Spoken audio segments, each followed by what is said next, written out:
right, thanks to everybody for coming. I'm Greg Wassikov. I'm retired and just standing in to introduce Jen. Jen Knutson is the assistant director of the museum, the Archaeology Museum here at University of South Alabama. She has her BA from the University of North Florida and has been working on her MA at University of West Florida. She's currently president of the Florida Anthropological Society and president of the local chapter of the Alabama Archaeological Society here in the southwest part of the state. Has her master teaching certification in Project Archaeology, and she'll be working on a project this summer, actually, up in Painted Cave, a really exciting project, getting all kinds of national attention, really. She's worked on excavations at sites from North Florida to St. Augustine to around here in Pensacola.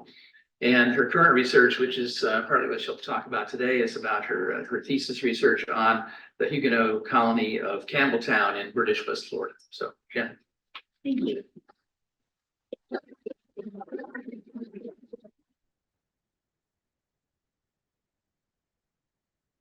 So I don't normally use a microphone, but I have a request. So I'm going to try to speak as loud as possible. I like to wander when I give a presentation, so that might happen a little bit. I'll try to stay right here. And I would like to thank you all so much for coming tonight. It is such a pleasure to welcome the Alliance Française and Sandra, and she will give some comments after my presentation, and they have brought some wonderful food for us all to share. So thank you all so much for coming. This is a part of my research. Before I really start, just to give you a little background. When I was a student at the University of North Florida, I worked extensively on the French colony of Fort Caroline, including going to Paris for 3 months and doing research in the Bibliothèque Nationale and other archives in Paris. And I did start there and then work my way up to 200 years later in British West Florida and the Huguenot colony of Campbelltown. This is background to what all went before Campbelltown. So in this audience tonight, we have a mixture of USA faculty and of course the general public. And so I'm going to be switching back and forth. I'll do some academic stuff and then I'll talk a little bit. So I'm going to be going back and forth from my written paper that's 10 pages. I'll read some things and then I'll bring some things up. So feel free to stop me if you have a question. I'll try to answer it. I do want this to be more of an informal talk. Okay. A thorn in Spain's side. The rise and fall of 16th century French Huguenot Corsairs. And I did want to say, as I was getting ready today for this presentation, I thought, on all of my other work, I use the word privateers. And it's been a few years since I wrote this paper, so I had to go back and go grab my books on pirates from home and look at which word I was using. The Spanish word is corsair, and this is the French spelling. The English word, of course, is privateer, and then the word boucanier comes from some of the pirates that I'll be talking about today. So that would have been far more appropriate to use. The reason why these terms are used is because not that they're pirates in the sense that we see on TV or Johnny Depp in Pirates of the Caribbean, where they're just running amok, is that these are people of rank, and they are able to privateer, if you will, in the New World with a letter of marque, so with permission from the king to privateer from other countries. And I addressed this in the paper. Basically, the powers that be in Europe are at war, but they practice this in the New World versus on the continent. Sometimes on the continent as well, but they certainly are much more able to attack each other in the New World rather than having a war right there on the continent. Okay. So. Of course, I didn't check this thing, and it's the thing that's not working. Maybe it's. Slide's not. Sliding. It's not sliding. So.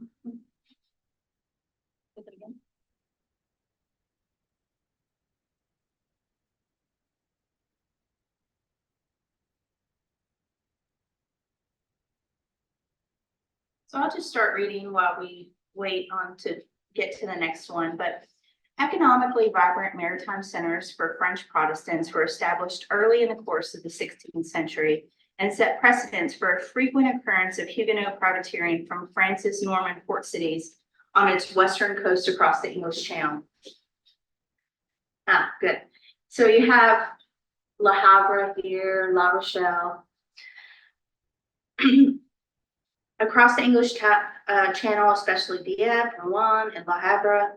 Another main Huguenot holding which provided the supplies for their forays directly into the Atlantic was the port city of La Rochelle, directly on Brittany's coast. And in 1523, intimate French knowledge of the Spanish treasure fleets was sent quickly throughout the country with successful overthrow of 2 of 3 Spanish caravels off the coast of Portugal. They were weighted with tons of Cortez's treasure, of which the French captain Jean Fleury, while under the support of the Viscount of Dieppe, relieved their burden. Another source credited Jean Angelo of Dieppe with stealing from these fleets in the Azores the same year.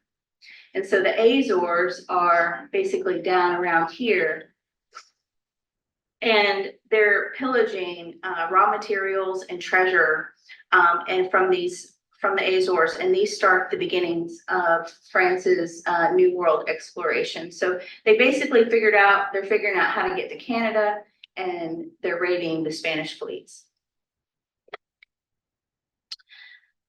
Ships from Atlantic ports had been venturing into the Atlantic for half a century. So, they were fishing and whaling. They were looking to Portuguese claim Brazil for timber and dyestuffs, and increasingly practicing predatory raids against Spanish shipping and Caribbean settlements.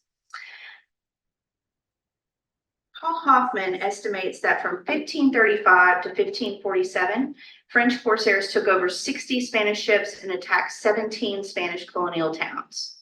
Over half of the ship were off of Spanish coasts as they neared their voyage. And from 1548 to 1563, activity from France increased to nearly 90 ship prizes and over 40 sieges by land. In response, Spain invested heavily in fortified defenses across their Caribbean ports in Puerto Rico, Hispaniola, Cuba, Panama, Mexico, and Colombia. They established convoy protocols for their traveling fleets and declared only a handful of Atlantic stopovers as official ports. Fortifying these primary ports served to make other ports of call illegal for Spanish landings and trade. Though these other colonial outposts did not temporarily house and defend the treasure fleet's rich cargoes, they were still subject to naval robberies. Moreover, their lack of protection made them easy targets. During the summer of 1555, Protestant Captain Jacques Sauret, operating with a royal letter of marque, sacked the port of Havana, committed various atrocities, defiled a church, and killed a number of Spanish subjects. They even killed the priests and put on their habits and had a good old time. Though the eventual end to Jacques de Sauret's story is to be told, there are some accounts of his whereabouts from 1559 to 1571. 1559 brought a question of Jacques Sauret by the Spanish ambassador to Coligny, Admiral Coligny. He was concerned that Sauret was equipping to pirate the West Indies. Coligny stated truthfully that Sauret was not. However, Huguenot-fronted colonies were in the works. Jacques de Sauret was also purported to be privateering in the West Indies in 1571, and the translation that I did of Patronato 267 from the Spanish archives is as follows. I just had noticed that a French ship 19 days ago came from the Canaria that ran across Captain Soria with 36 sailors, another 11 who were 10 leagues away. There was a big storm that lasted 2 days, and we stopped to refresh in Escocia. Also, I've sent an advisor to the certified admiral in Huguenot. He weighed Condé's resolution to have the armada going out to steal, and that to remove him from this determination and to guard them for the other design that you must have done. And so we have another cedula in 1559. Spain's King Philip is saying that peace is observed on our part, because as you know, in peacetime, we are accustomed to having corsairs going against the will of their prince. And it is well that during this time, the ships which come from that area do not come unprepared.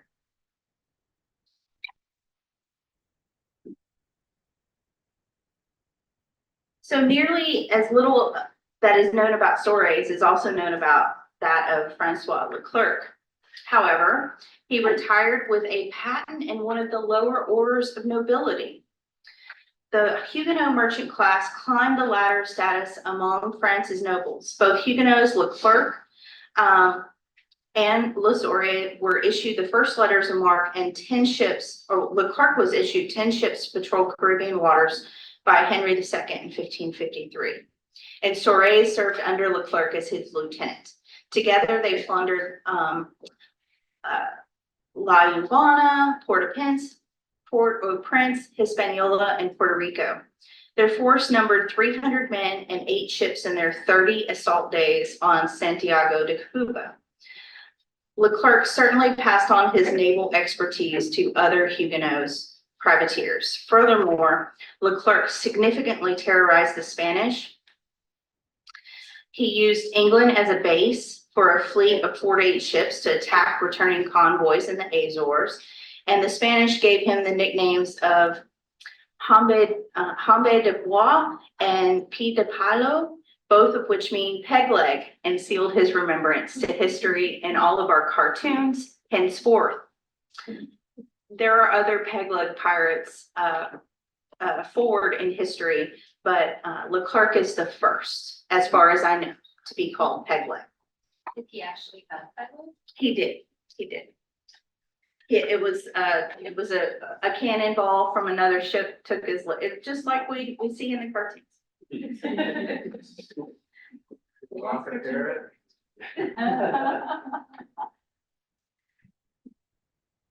So religion and wealth provided a basis for commonalities, which sealed these alliances between the English and the French merchants. So they're sharing Protestantism, and there's the Huguenot merchants, would smuggle Bibles. They're very wealthy. They're producing textiles, and it's the pirating that really start getting them going. This is even before they were Huguenots or Calvinists. They start this, and so this helps them to move forward. And by 1557, Protestantism spread across the English Channel to the Norman port of Dieppe in the form of smuggled Bibles through Huguenot textile merchants. And the wars of religion began to take place on 2 fronts, France and the New World. And so then we have here what King Philip is warning against. Decades of predatory action in the West Indies by these French privateers prompted many attempts from Spain to seek recourse with the French crown through treaty negotiations and diplomatic ambassadors.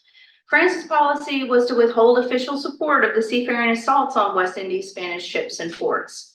European states routinely ordered espionage reports from the Huguenot holdings on the France's Atlantic coast.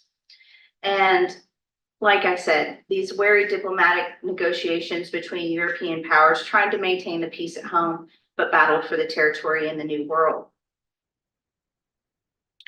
As Huguenot wealth grew, so did their status. Royalty called the Huguenot seafaring expertise into service time and time again.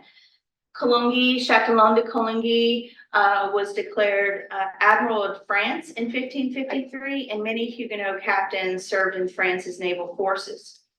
The Huguenots were Calvinist followers, which spread from John Calvin, who had lived in Paris for some time, and the Catholic country of France pushed him out. He went to Geneva, and he was also pushed out of Geneva and then ended his time in Strasbourg. So though they paid for their beliefs, but I'm going to read that later. Huguenot Captain Jean Ribault, we'll come back to Châtillon de Coligny, but Huguenot Captain Jean Ribault led the first and third colonization efforts of the French Huguenots to the Atlantic coast of the southern United States. They settled in Charles Fort in South Carolina in 1562, and after its failure, same old story that we hear everywhere, you know, lack of supplies and support and all that sort of thing. Ribault returned to resupply the second colony, Fort Caroline in Florida. And I don't go into this in the paper, but he actually, Ribault gets caught up. Ribault had been a privateer Ribault had actually been in the leadership in the English Navy for quite a while before moving back into the French Navy under Admiral Coligny. And so he is training English Navy folks. So this is one of the reasons I think he has a huge influence on the English Navy that we don't realize or talk about much today. But he goes back to resupply the second expedition to Fort Caroline in 1564. And he gets put in the Tower by Queen Elizabeth by his relationship with someone who's somewhat of a con man. So he's in the Tower for a little while. And so he sent the second expedition leaves to land somewhere around St. Augustine in Jacksonville, Florida, and he can't get there because he's in the Tower. And so the next Huguenot captain who is on the second one is René Goulon de Laudonnière. And these colonization efforts are organized by the Admiral of France, Coligny, and he is supported in this expedition by Catherine de Medici, the Queen Regent of France. Captain Ribault was an experienced mariner like his father before him. He was not above acts of piracy or espionage as he established his early career. It was about a dozen years that Ribault took part in Jean d'Angelo's commercial and predatory expeditions against the Spanish and the Portuguese in the Eastern Atlantic. And under Henry VIII, Ribault served the English Navy for about 8 years in 1555, during which he secretly leaked reports to the French ambassador in London. Ribault eventually was so valuable to the English that they were reluctant to release him from service when he gained a position as assistant to England's vice admiral.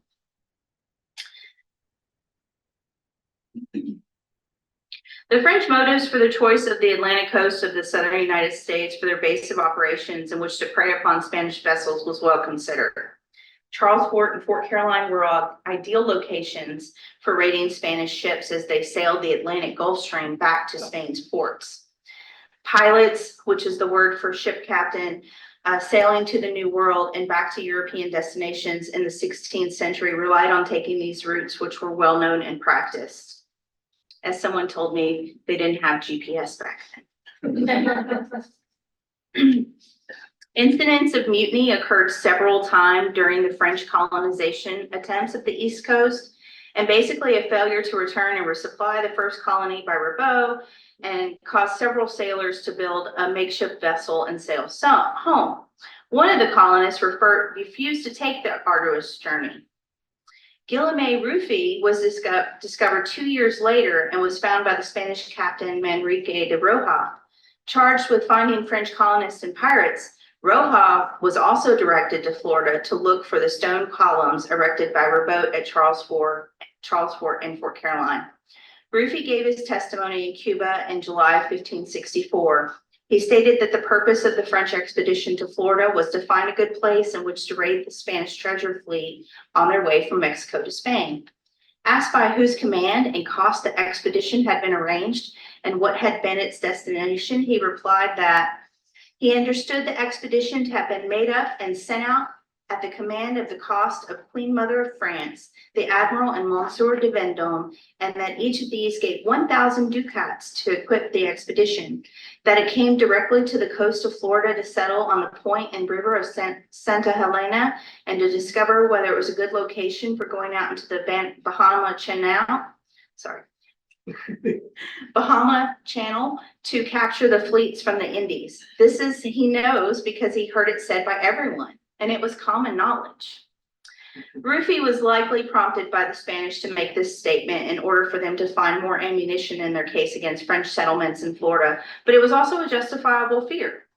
In their testimonials, starvation was usually the justification that the mutineers who set out to the Indies gave when captured for their pirating of Spanish ships. 3 mutinies disrupted Laudonnière's command at Fort Caroline. The first mutiny sailed south in early November on a pirating raid, and 3 days later, Laudonnière dispatched ships to France with letters in hope of a quick resupply. The mutineers' lack of concern for their fellow colonists or their country was traitorous. Eagerness to take Spanish ships resulted in alerting the Spanish to the secretly hidden settlement at Fort Caroline. There were colonists that were known criminals, some brought from France, and some recovered from islands that were visited on the way through the Bahama Channel on the way to Florida.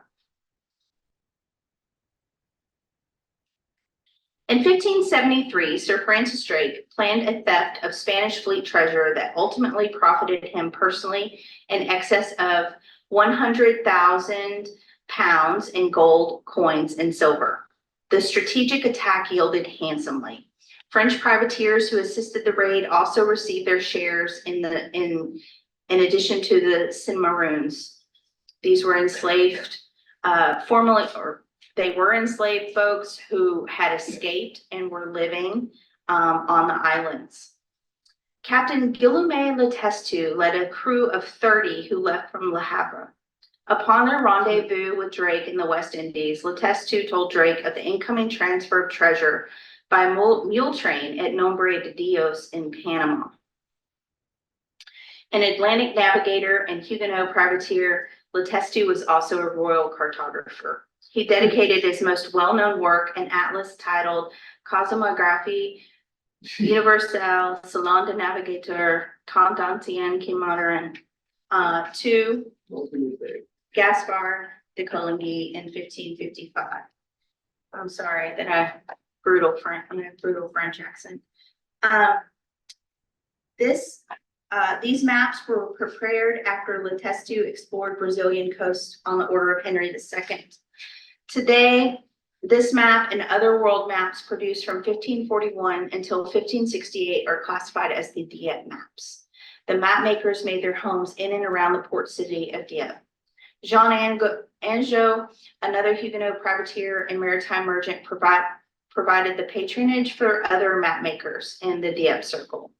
Published for use by royalty to signify imperial claims of territory around the world, the maps also portray New World knowledge that was shared with other navigators and which was shared with their English allies, ambassadors, and other Huguenot privateers. In 1586, the Drake manuscript, which was written in French, entitled L'Histoire Naturelle des Indies, was released. It depicts scenes from everyday life during Drake's Caribbean voyages, including a village layout of Panama's Nombre de Dios, Indians and Spanish colonists at work, and the flora and fauna of the West Indies. The French historian Frank Lestrangeon speculates that it has origins in Letestu's earlier cartography, or at least in the Dieppe exchange. Significant because of its royal connections based in Dieppe and the alliance with the French, Letestu fully supported Huguenot enterprises. By 1685, Protestants, no matter their nationality, were banned from Spanish colonies in the West Indies. The Huguenot network pursued a broad sphere of influence in order to find support for their beliefs, land, and wealth, while somewhat arresting the dominion of Spain in the New World. And so I said I would tell you about the rise and fall. So I've told you about the rise. Let's talk about the fall. This is St. Bart's Massacre. This is the well-known painting of that, and let me see if I can move this so you can see it. So Henry of Navarre, the Bourbon king, was a Huguenot as well, and it came to be that when he married the princess of the Medici princess in Paris, they all arrived in Paris. There were 4,500 or 5,000 French Protestants who arrived for the wedding. And before the wedding could take place, Coligny was captured and massacred. And that is not the word for what they did to Coligny. They captured him, they tortured him, they hung him, they strung him, they drawed and quartered him, they pushed him out of a window, and they drowned him. So there was this huge political backlash against the Huguenots and Henri of Navarre marrying into the cat and becoming king of France. The saying Paris is worth a mass is from Henri, and they made him to convert to Catholicism to gain the throne. It's said that the River Seine turned blood red that day because they massacred most of the Huguenots who were attendants in the city. And this happens right outside of the Louvre, and the image here of Coligny is right there on the street in honor of this. So if you ever make it back to Paris and can see this, you can see the statue there of Coligny. It's actually quite beautiful and quite well done. But St. Bart's Day is a day that is remembered in French history. It's one of the bloodiest days of their history. The other thing that I wanted to talk to you a little bit about, so Henri becomes king of France, and he does come up with, pass the Edict of Nantes, which has a tenuous peace. There's still some skirmishes back and forth, and Protestantism is legal, but just barely. It's just tolerated. So they could have a meeting. But not too many meetings. You don't want them getting too powerful. And so that's what's going on. Henri is later assassinated. But I think he manages to hang on for about 16 years as ruler of France. For us here at the museum, we have some original Theodore de Bryes, or as his current ancestors pronounce it, Theodore de Brie. Well, they say their name Brie, but they say Bry for him. He's Dutch, and he's said to have bought these illustrations from Jacques Lemoyne's widow. Jacques Lemoyne was a Huguenot cartographer on the Fort Caroline expedition. One of the reasons for the reason why Fort Caroline fails is because the Spanish come after finding the mutineers and figuring out where the fort is. And as the Spanish they come in, but Ribault's finally coming back from England, and he's got a ship and he's coming in too. And so Pedro Menendez, who's the Spanish captain, and Ribault meet each other right outside the fort at the same time. They get there about the same time. And remember, Ribault is this fantastic Navy man. He really